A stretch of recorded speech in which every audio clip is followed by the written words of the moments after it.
Hello and welcome to Aryabhatta Ashram. और आप देख रहे हैं daily answer writing PYQ series. और हम आज आपके सामने लेके आए हैं एक कॉम्प्लेक्स एनालिसिस क्वेश्चन जो कि आपके लिए बहुत इंपॉर्टेंट हो सकता है, जो भी इस साल मेंस दे रहे हैं। तो कोई रैंडम प्रिपरेशन से हम नहीं कर रहे हैं, हमारे पास एक शीट होता है और वो बहुत ऑर्गेनिकली और साइंटिफिकली डेवलप होते हैं। तो आज हम क्वेश्चन नंबर 2 करने वाले हैं हमारे एनालिटिक फंक्शन और काउची रीमान इक्वेशन से। तो ये स्ट्रक्चर तरीके से आप पढ़ेंगे। देखिए इस तरीके से सारे क्वेश्चंस IAS IFS के प्लस एक्स्ट्रा क्वेश्चंस भी हम कराते हैं जो NYQs हो सकता है। ठीक है, तो ये क्वेश्चन अभी देखेंगे, 2019 का पूछा हुआ सवाल है। Suppose FZ is analytic function on a domain D in C and satisfy the equation I imaginary FZ is equal to real FZ का whole square, Z belongs to D, show that FZ is constant in D।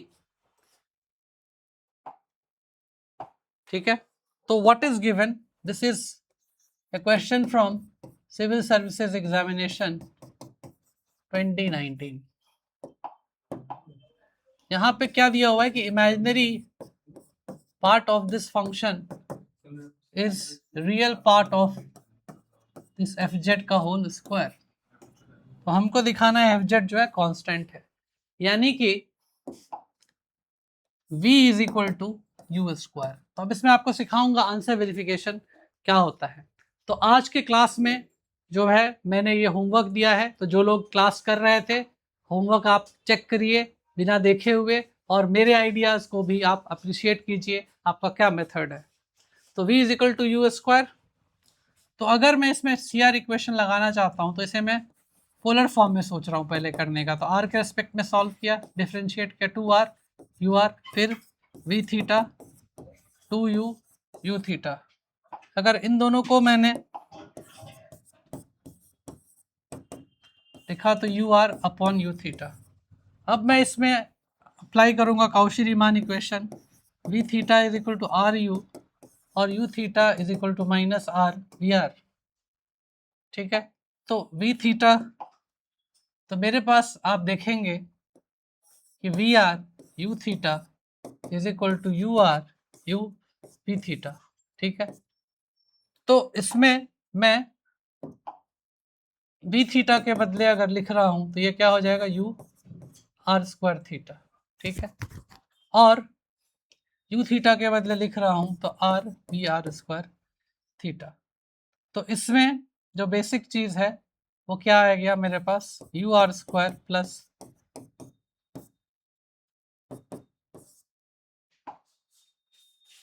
ठीक है, तो मेरा function f dash z क्या है, e to the power minus i theta u r plus i v r theta. तो अगर मैं इसका मॉड लूँ f dash z e to the power minus i theta under root of u r square theta plus v r square theta, तो ये 0 है। ठीक है, और इसका वैल्यू 1 है, तो f mod dash is equal to 0, तो एफ जेड क्या है, कांस्टेंट। तो ये बहुत ही बेसिक अंडरस्टैंडिंग पे था। आपने देखा यूपीएससी ने क्या पूछा सवाल, analytic function and Cauchy Riemann equation जो सिलेबस में। आप अगर इसको चाहे तो कार्टेशियन फॉर्म में भी कर सकते हैं। उसके लिए क्या करूँगा, मैं Vx के साथ डिफ्रेंशिएट करूँगा, फिर Vy के साथ डिफ्रेंशिएट करूँगा, and what is Vx by Vy is equal to Ux by Uy। और हम जानते हैं कार्टेशियन कोऑर्डिनेट में Ux प्लस आई Vx, अगर CR इक्वेशन यूज करें तो ये आए। तो इसमें मैं कह सकता हूं कि Vx, तो CR इक्वेशन क्या कहता है, Ux is equal to Vy and Uy is equal to minus Vx। तो f डैश जेड क्या हो जाएगा, f डैश जेड हो जाएगा मेरा Ux एज इट इज है माइनस आई। ठीक है, और इसके बदले मैंने लिख दिया क्या, Uy। ठीक है, तो F dash Z is equal to under root of U X square plus U Y square. तो जब आप इसको लिखेंगे V X, what is V X? V X is minus U Y, और what is V Y? V Y is U X, right.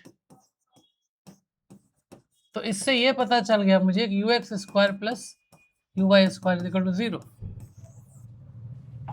यानी कि F dash z mod is equal to 0, यानी कि f z is equal to constant, f z is equal to constant. तो इस तरह का basic questions आपको करना पड़ेगा।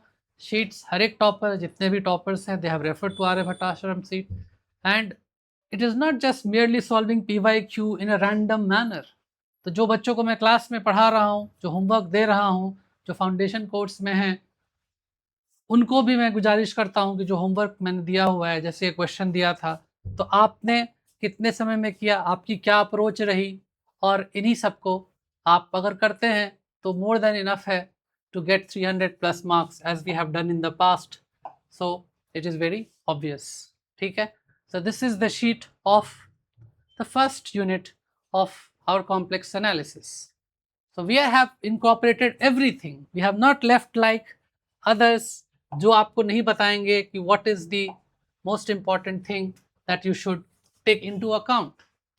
Last 30 years questions जो syllabus में है IAS IFS के, next probable questions क्या हो सकता है? तो you need to have the due diligence. It is better that you digest which is healthy rather than having the junks from the market. Thank you.